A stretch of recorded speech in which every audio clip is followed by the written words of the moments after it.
Can you tell us why you decided to leave the Satanic Church? Absolutely. At the 24th, 25th of May, there was a church council meeting, and everybody got together, and we were talking about what would the next steps be to move the church forward. And like, we had these meetings quite often. So you were strategizing of ways to get more members and kind of bring the message from the church out to more people. Yeah, it wasn't about members, because the church has, or when I left, had, yeah, this is one of the things I can't really disclose, but they've got enough members throughout the country. Let's put it that way. So they said, we need to do a ritual here, either 8 people, like just the management and the council with you, or why don't you try this by yourself and let us know what you saw? Because I've done that throughout the last 2 years, a lot for the South African Satanic Church. What is this? To do a ritual to see what? Well, not a ritual, so this is the part.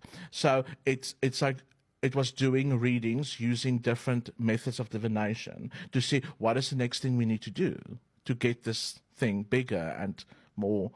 So they said, instead of doing, like, you know, your little cards and blah, blah, blah, why don't you do, there's a ritual, why don't you do that ritual?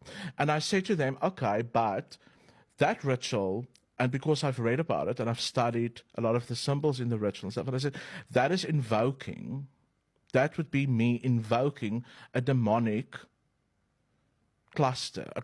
A demonic cluster is a group of certain demons that has a certain principality.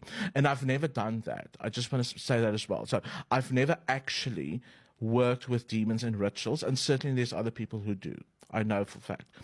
So I was a bit resistant, but I'm like, okay, cool. If this is what we need to do, and if I'm going to benefit from it. So I said, okay, if this benefits me in that way, I'll do it.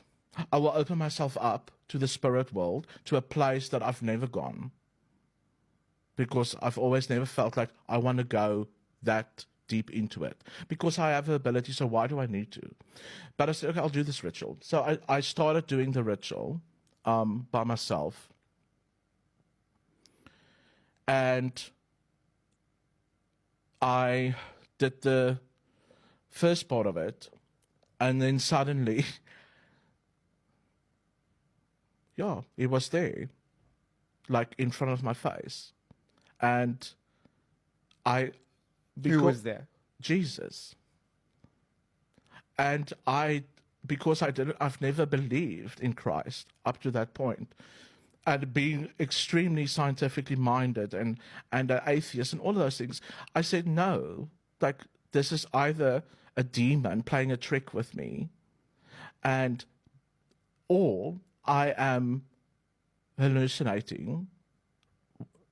Like, I was scared. I honestly was scared, because I thought, if this is Jesus, I am in trouble. And I said to him, I'm scared. Sorry. And he flooded me with love, with so much love. And I said to him, but I don't believe it. I can't believe this, because I've looked for this my whole life. And he said, well, you've never opened yourself up for it. And I realized, yes, that was the first time I've opened myself up that much to the spiritual world. And I said to him, but what about, like, God? And he said, if you want to talk to God, we can do it.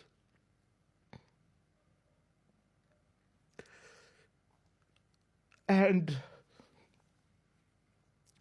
I was so exhausted. I can't tell you, and I can't quantify it, or I can't tell you this is how long it lasted, or I can't remember. But I remember I was exhausted. I was so drained, and I almost didn't have the energy. And I remember also I fell to the floor because it was too much. The energy in this space was so intense, and that love, and it encompassed, like, everything.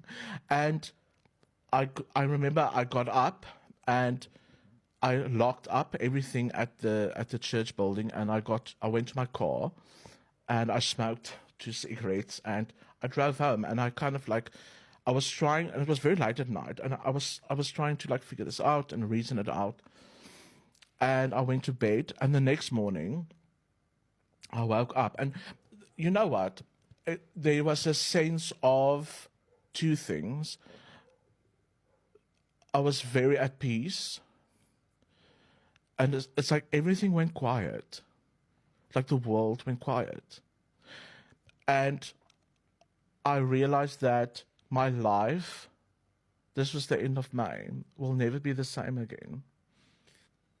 The thing that made me very sad is that I saw thousands and thousands of people that would not be helped if I don't do this. People that I have soul agreements with. Do you understand? So when I was involved with Satanism, people were scared to come to me, people that I'm supposed to help. So They were this scared is to ask for the help because they were intimidated by you Yes. and your beliefs. yes, and that's why I left the South African Satanic Church. That's why I resigned.